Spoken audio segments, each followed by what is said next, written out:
नमस्कार दोस्तों, स्वागत है आपका द ग्राउंड रिपोर्ट में। मैं हूं समीर आत्मज मिश्र। संसद के दोनों सदनों में आज से चर्चा 16-16 घंटे की चर्चा की अनुमति दी गई है।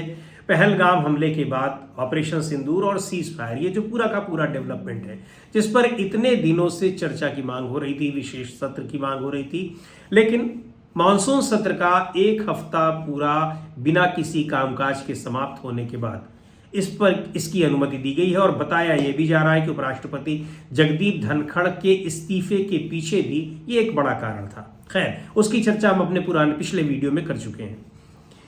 लेकिन और ये इस पर चर्चा की अनुमति इसलिए नहीं दी जा रही थी कि इस पूरे मुद्दे पर सीधे तौर पर प्रधानमंत्री नरेंद्र मोदी घिरे नजर आ रहे हैं और विपक्ष उन्हीं से सवालों के जवाब मांग रहा है। जवाब देते हैं कि नहीं देते हैं, चर्चा में हस्तक्षेप करते हैं कि नहीं करते हैं, वो देखा जाएगा। अगर नहीं करते हैं तो फिर ये विवाद का विषय भी बना रहेगा, क्योंकि सवाल बहुत सारे ऐसे हैं जो सीधे उनके जवाब प्रधानमंत्री को देने हैं।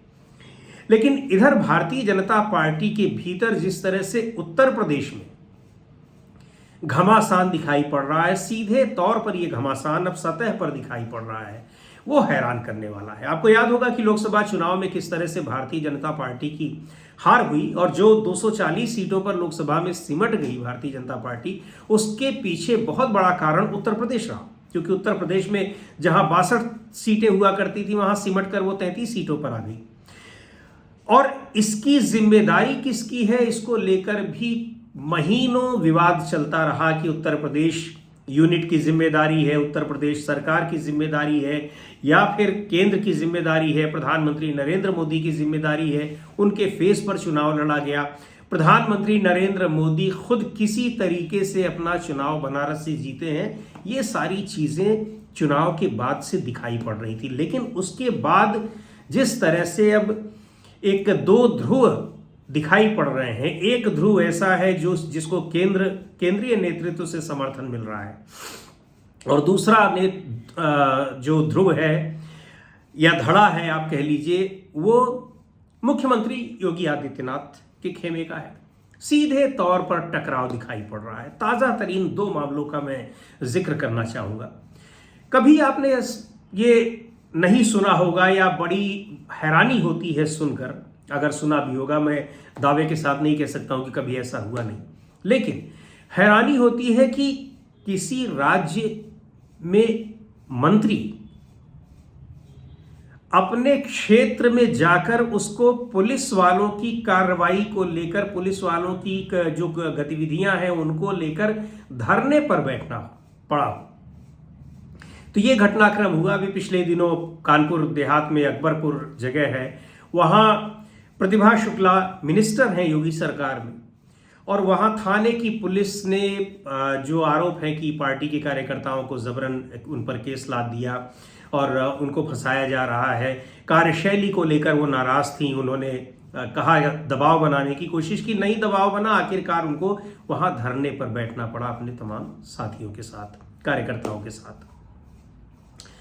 खैर, बाद में इस मामले का निपटारा हुआ, लेकिन ये एक दिखा रहा है कि किस तरीके से सरकार के भीतर, और ये आरोप लगातार लगते रहे हैं कि सरकार में अधिकारियों का, पुलिस का, प्रशासनिक अधिकारियों का, वो जनप्रतिनिधियों को किस तरह से इग्नोर कर रहे हैं, उनकी बात नहीं सुनी जाती। और जनप्रतिनिधियों को तो आप छोड़ दीजिए, यानी एमपी और एमएलए को, एमएलसी को, राज्यसभा के सदस्य को, यहां सीधे तौर पर मिनिस्टर को मजबूर होकर बैठ जाना पड़ रहा है धरने पर। हालांकि आपको बता दें कि यहां ऐसे भी केस आए हैं पिछली सरकार में कि विधायक को थाने में पीट दिया गया और खून से लथपथ वो जनता को बता रहे हैं कि मुझे पीटा गया इसी थाने में। गाली गलौज उनके साथ की गई, उसके वीडियो वायरल हुए।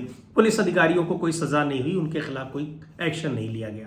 तो ये स्थिति जनप्रतिनिधियों की है कि उनकी हालत, और आप व्यक्तिगत बातचीत में आप कहिए, उनका ये कहना है कि हमारी स्थिति तो एक अदने से कर्मचारी जैसी भी नहीं है, हम अपनी बात किससे कहें। दूसरा महत्वपूर्ण घटनाक्रम जो है वो ऊर्जा मंत्री को लेकर है। उत्तर प्रदेश में बिजली का हाल ऐसा है कि लोग त्राही त्राही मचा हुआ है। कहीं 2 घंटे आ रही है, 4 घंटे आ रही है, कट जा रही है, ट्रांसफार्मर उड़ जा रहा है, इस तरह की दिक्कतें पिछले दिनों ऊर्जा मंत्री जा रहे थे जौनपुर और वहां पर लोग उनको घेर के खड़े हो गए कि 2 घंटे से ज्यादा बिजली नहीं आ रही, तो उन्होंने जय श्री राम जय बजरंग बली नारा लगाया और आगे चल पड़े। लेकिन अभी वो खुद अपनी पीड़ा बयां कर रहे हैं कि उनके अपने अधिकारी उनकी बात नहीं सुन रहे। उन्होंने एक समीक्षा बैठक की थी और एक अभी वीडियो एक एग्जीक्यूटिव इंजीनियर का या सुपरिंटेंडेंट इंजीनियर का और एक किसी आम नागरिक का वीडियो वायरल हुआ था, उसको उन्होंने खुद ट्वीट किया और बताया कि ये हाल है हमारे बिजली विभाग का। अब ये हाल तो है, लेकिन आप मिनिस्टर हैं तो इस हाल को दूर कौन करेगा? दूर करेंगे आप करेंगे, आपके मुख्यमंत्री करेंगे।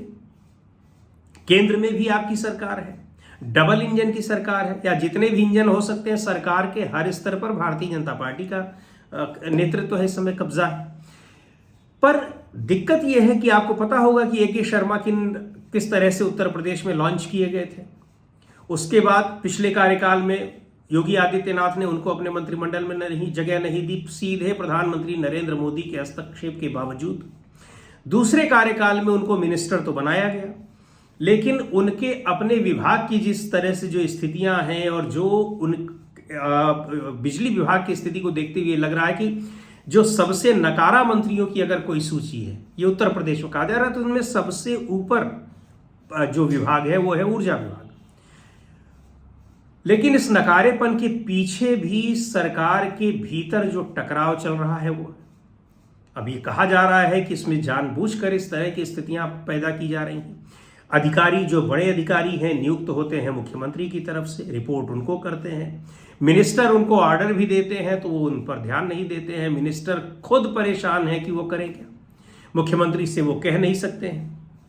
प्रधानमंत्री से शिकायत करने जाते हैं, प्रधानमंत्री से शिकायत करके क्या करेंगे, प्रधानमंत्री की अगर कोई सुन रहे होंगे तब तो ये जो टकराव सीधे तौर पर दिखाई पड़ रहा है ये लगातार बना हुआ है। यही नहीं, प्रदेश अध्यक्ष को लेकर भी जो नाम चल रहे हैं उसमें भी ये दिखाई पड़ रहा है कि जिस तरह से दोनों डिप्टी चीफ मिनिस्टर बार बार केंद्रीय नेतृत्व से मिलने जा रहे हैं और उनके बीच में जो कुछ खिचड़ी पड़ रही है उसका भी आभास मुख्यमंत्री योगी आदित्यनाथ को है।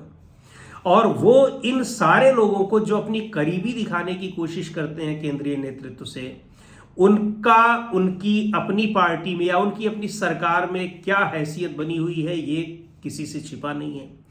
स्वास्थ्य मंत्री हैं, डिप्टी चीफ मिनिस्टर, उनके जिम्मे स्वास्थ्य महकमा है।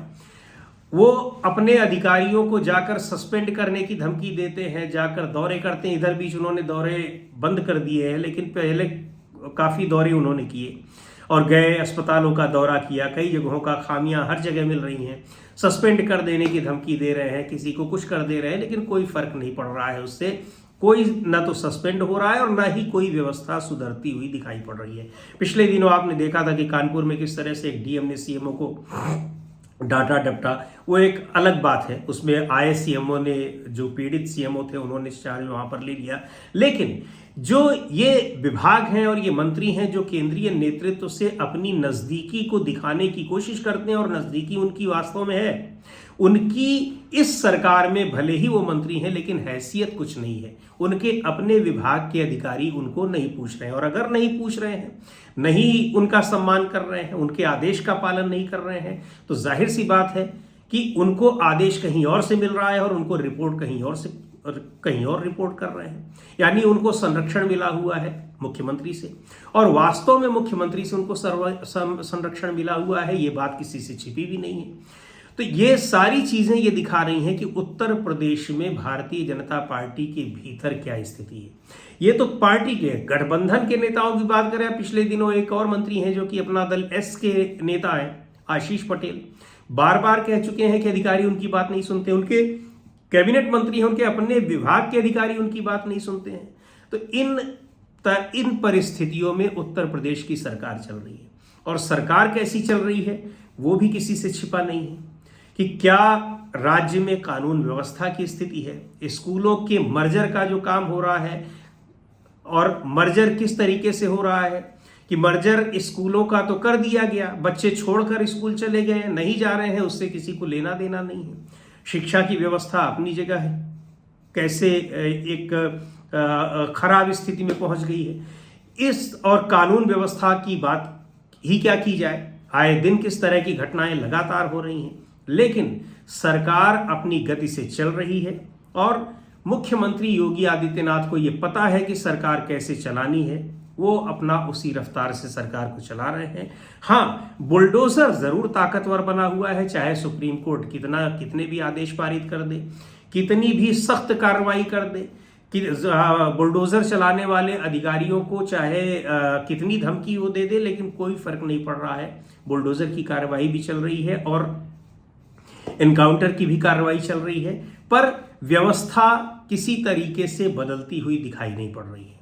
और ये जो कुछ भी हो रहा है, ऐसा ये माना जा रहा है कि ये सारी चीजें इस इंतजार में हैं कि केंद्र में क्या कोई बदलाव होने की आशंका दिखाई पड़ रही है। केंद्र सोच रहा है कि वो उत्तर प्रदेश में बदलाव कर देगा, यानी उत्तर प्रदेश में नेतृत्व परिवर्तन कर देगा, मुख्यमंत्री बदलकर किसी और को बना देगा, लेकिन इसकी संभावना तो दूर दूर तक नहीं दिख रही है। हाँ, उत्तर प्रदेश में ये जरूर देखा जा रहा है कि क्या केंद्र में तो कोई नेतृत्व परिवर्तन नहीं होने वाला है, क्योंकि जब से मोहन भागवत ने कहा है कि 75 साल के ऊपर के लोगों को छोड़ देना चाहिए पद, उसके बाद से ही ये कवायद चल रही है, ये चर्चाएं चल रही हैं कि केंद्रीय नेतृत्व में क्या परिवर्तन होगा, और होगा तो फिर सेकेंड लाइन लीडरशिप कहां से शुरू हो रही है, कौन है उसमें, कौन कौन लोग शामिल हैं, इस पर भी अब मंथन होना शुरू हो गया है। लेकिन सरकार के भीतर, पार्टी के भीतर जिस तरीके का सिर फुटौल दिखाई पड़ रहा है, जिस तरीके की स्थितियां दिखाई पड़ रही हैं, वो पार्टी के भविष्य के लिए बहुत अच्छे संकेत नहीं दे रही हैं। आज की वीडियो में इतना ही। अगले वीडियो में फिर मिलेंगे एक नए विषय के साथ, एक नए मुद्दे के साथ। द ग्राउंड रिपोर्ट के यूट्यूब चैनल को आपने अब तक सब्सक्राइब ना किया हो तो ज़रूर कर लें। हमारे वीडियोस को लाइक करें, शेयर करें और अपने सुझाव भी हमें ज़रूर भेजें।